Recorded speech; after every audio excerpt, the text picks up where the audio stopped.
Hai teman-teman, aku nggak akan pernah melihat sungai beku dengan cara yang sama setelah melihat ini. Kalian tahu nggak?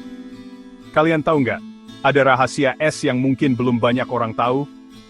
Kadang-kadang, es bisa berputar membentuk lingkaran sempurna. Lingkaran es ini gede banget, seperti piringan raksasa yang berputar di sungai yang alirannya tenang. Air yang mengalir pelan-pelan membentuk pusaran air, terus membentuk dan memutar es sampai jadi lingkaran yang mulus banget. Lingkaran es ini ada di beberapa tempat seperti Amerika, Rusia, dan Skandinavia.